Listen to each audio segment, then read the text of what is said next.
Hey everybody, welcome back to GeoPlanet, the channel where we talk all things media. How is everybody doing? Hope everybody's doing well. And today, guys, we will be doing a review for the final episode of Season 1 of Ahsoka, titled The Jedi, the Witch, and the Warlord. And as always, I am joined by my fellow co-host and fellow channel owner, Azteral. Hello, everyone. How is everybody doing today? How are you doing? I just watched probably the best piece of Star Wars media that's ever been released. Was that. Yeah, And we just watched Loki, so and we lots just of watched good Loki, stuff. so guys, watch out for that episode, which will be on Saturday because we had Ahsoka as well. So Loki became our Saturday video, and then probably it'll be on Wednesdays after that. Um, but yeah, so do your you want to do your breakdown? Astro will do his breakdown. Yeah. So we open on who else but Thrawn, with Morgan Elsbeth and good old Enoch, talking about the cargo transfer and more importantly about Ahsoka. He dispatches 2 TIE fighters to sort of patrol and if they find them to engage. Elsbeth gets a little bit of an upgrade. She gets some nice tattoos and her eyes become black like the Great Mother's. And in quite a surprising thing, they also gave her the Blade of Talzin, which is the sword used by Mother Talzin in a duel against Mace Windu in the Clone Wars animated show. We swap to Ahsoka, more like Ahsoka's ship with the creatures, the new merchandise that Disney is going to throw out eventually. But Ezra's making a brand new lightsaber. He's sort of getting in Hu Yang's way and messing with his space. Hu Yang finds out that Kanan was Ezra's master and gives him an emitter, which is identical to Kanan's emitter. And Ezra now has a blue lightsaber, a brand new blue lightsaber.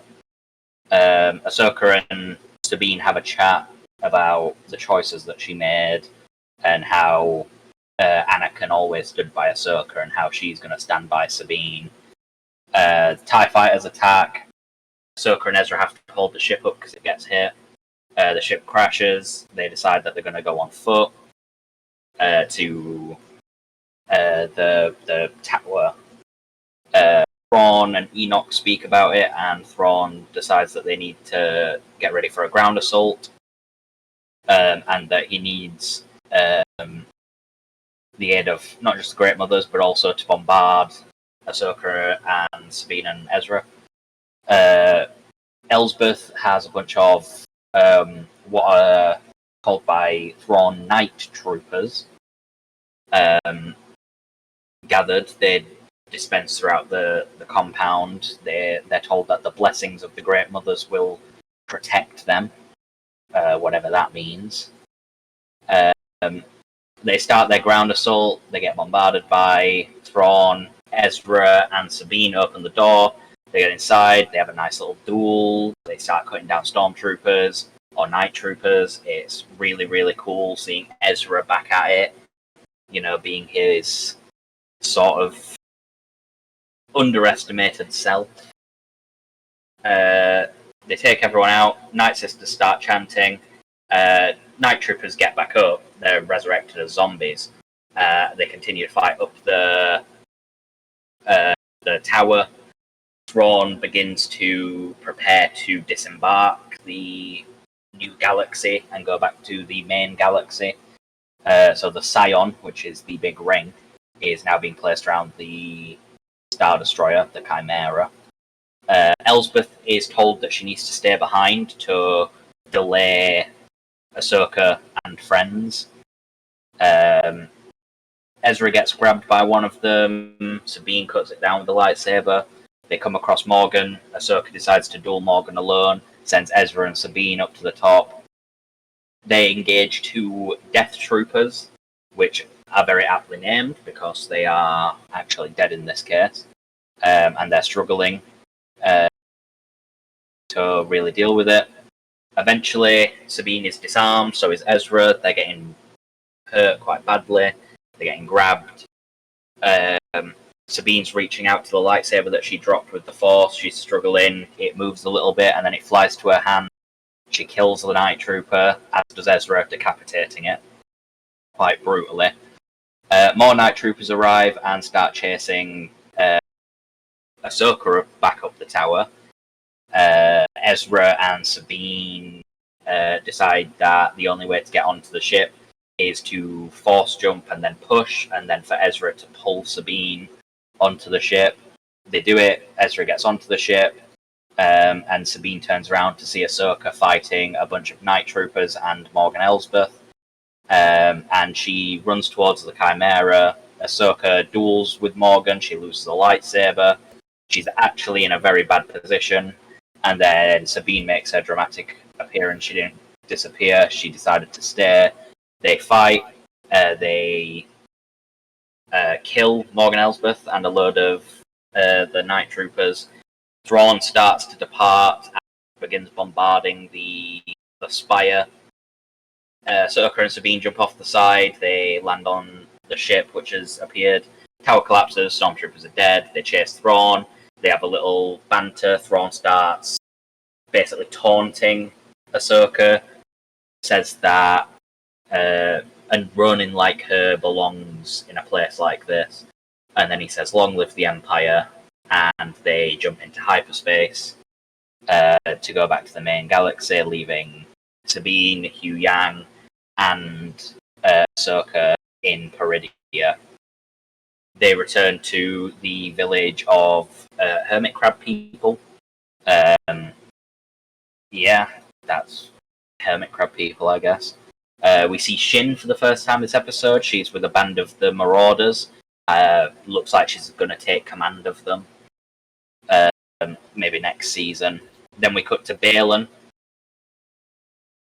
who's had a slight upgrade in his appearance.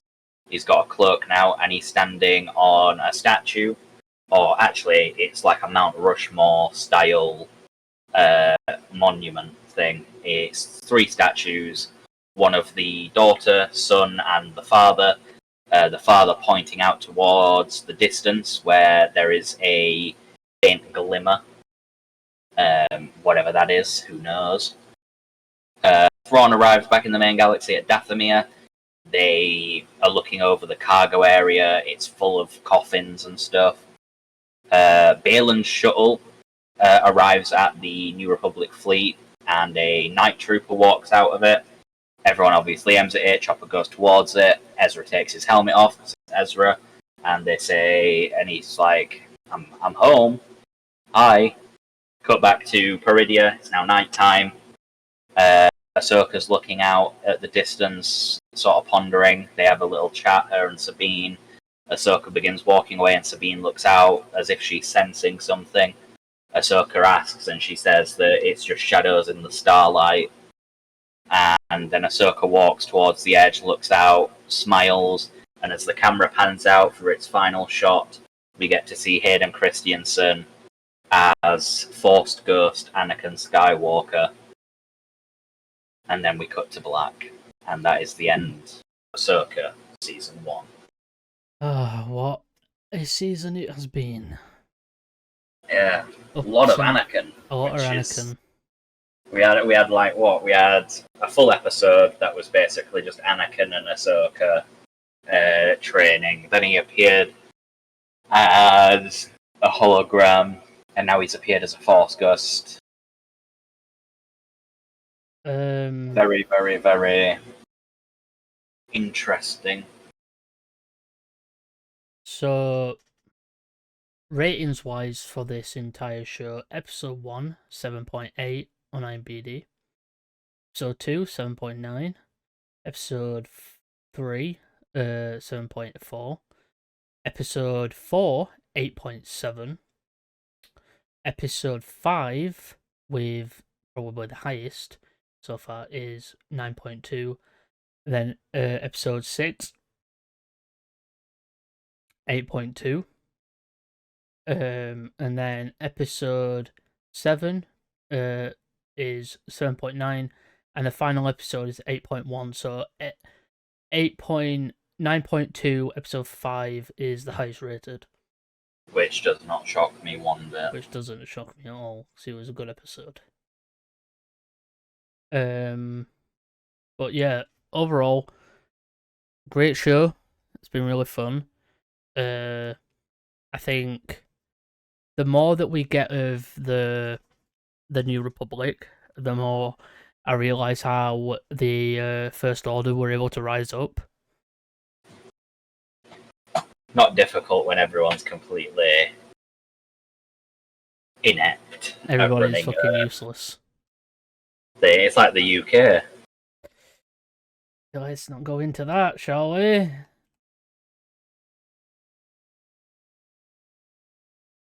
I do think there's like two criticisms I would have for Ahsoka, and it's some of the live action adaptation characters aren't really as well adapted as others. Like Ezra is basically spot on.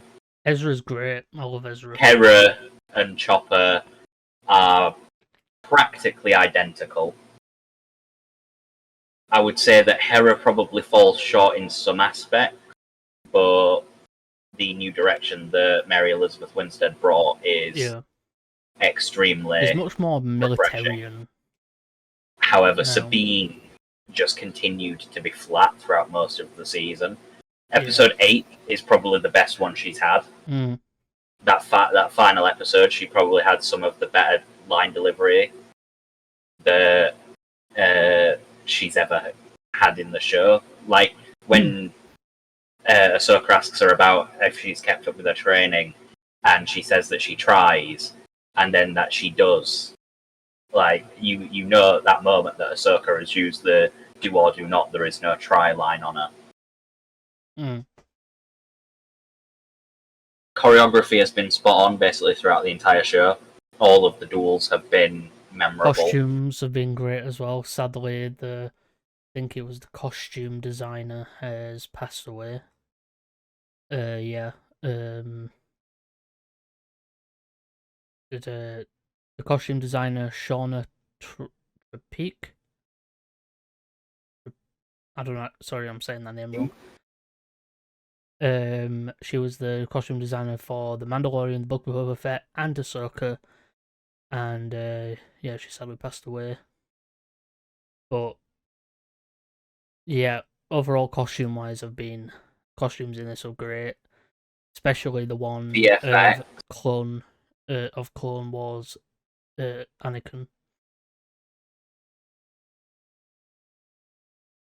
Can we please can we watch it with sound? After I want to know what he's saying. I so want to know what he's saying. I feel like the biggest problem we had with Ahsoka was people's expectations for certain things were quite high.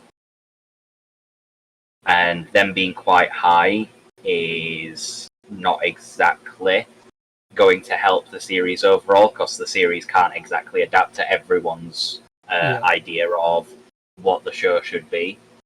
I think that Dave Filoni has written, out of 8 episodes, I would say he's had 5 bangers. And 3 that have been somewhat But 5 out of 8, like, for bangers to hot garbage is pretty good. Pretty good. Overall, it's a very well-rounded show. Better than She-Hulk's rate. It's better than She-Hulk's distribution, where it's like 0 bangers, all episodes just tragic. Well, there were bangers, but we're all on She-Hulk's part. Overall, I would probably say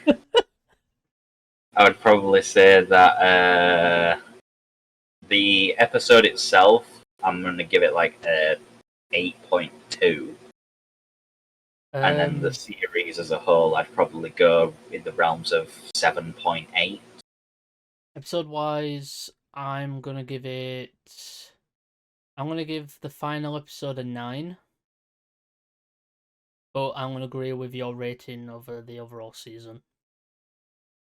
7.4 is still strong, considering it's sort of an amalgamation of all of the episodes. Yeah. If we're thinking this as a movie, that would be basically a rating. Yeah. As a movie. But yeah, anything else? I mean, feedback. If anyone at Lucasfilm watches this, which no one at Lucasfilm's going to watch it, but I'm going to say it anyway. Feedback. Maybe let some of the actors have a bit more control over their character. Mm-hmm. I could tell that Hayden Christensen had a lot of control over the Anakin stuff. Definitely. I saw a couple of the behind-the-scenes thing. Let Rosie O'Dawson have some more control. I feel like I trust her enough to... She definitely understands the character. And her and Hayden have known each other for a while as well. I don't know the actor's name. I feel really bad because he's done really well as Ezra. But let him have some control because his attitude... plays Ezra in... Okay. Why did I... Aman Esfandi. Yeah. What's his... I would say he is precisely the kind of look I needed for Ezra in live action, and for any Assassin's Creed fans out there, he does have he's the not vibe. really been in anything big, like massive wise, but I mean, King Richard was pretty big. Oh yeah, King Richard. Other than that, I think this guy. Listen, let him be Ezra. This guy is definitely if there were. I think it would have been a lot different if it was the other person we was thinking it were going to be. Yeah. But well, I like him because if they ever decided to do like another Assassin's Creed adaptation set in, like, do you know how they did the one where it was like in Spain and stuff? If they did another adaptation of Assassin's Creed, he has the perfect attitude to play the assassins that everyone likes. He has a certain some charisma assassins for some him. reason are very serious, and then the ones that we gravitate the most are the ones who are very sarcastic, funny, and stuff like that. I do believe that he is probably the best Ezra they could have got outside the voice actor. Like, we were worried he was just going to be an hologram. Yeah. We were worried it was just going to be... I'm so glad he wasn't. When I first saw him, I was a little disappointed because he got like two lines of dialogue. Yeah. But then the second he was given more time to be himself, I was like, yeah, that's good. You could definitely tell he was Ezra. You could tell that he was this character who he was imbued in. And you can tell he definitely put the work in to figure out how Ezra was as a character. And props to him, 10 out of 10 acting. That was amazing. Yeah. It was very well done. And also, Kanan name drop in that episode. That was well done. I am hoping that that in the future, when we get more Ezra in live action, I am hoping we do get a sort of Ezra Kanan like re-meet. Yeah. Not Force Ghost, because Kanan doesn't know how to do that. But like presence.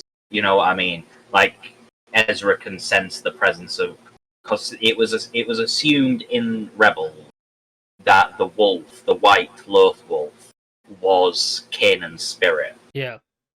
Because they're connected to the Force. I would love if Ezra got his own little companion, like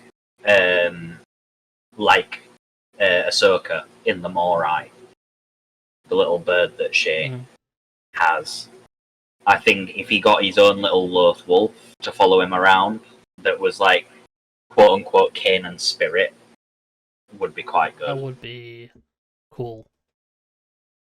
However, really good. No Darth Maul. I know that is something that Star Wars Theory was throwing around. He thought Maul was going to appear, which just doesn't make sense, but who cares? Remember, guys, there is no decapitations in Star Wars, none on screen anyway. You gotta cut the head off screen and then show the head rolling. That's what you've got to do. That's how they. Did you not notice it? That's how they got around it in that episode. He cut his head off behind the pillar, and then the head rolled out. Yeah. That was mwah. Well done, Dave Filoni, for getting that past Disney. Yeah. Definitely. So yeah, there's no decapitations in Star Wars anymore. Even though there definitely should be, because it is hilarious. It is funny. But yeah, I've got nothing else. Yeah, guys, hope everybody did enjoy today's video. Don't forget to like, comment, share, subscribe, and all that good stuff. Go to the link down below to all of our social medias and all that as well. And we hope everybody did enjoy. And yeah, may the force be with you always. Force be with you always. We forget 1,000 things every day, pal. Make sure this is one of them. It's over, Anakin!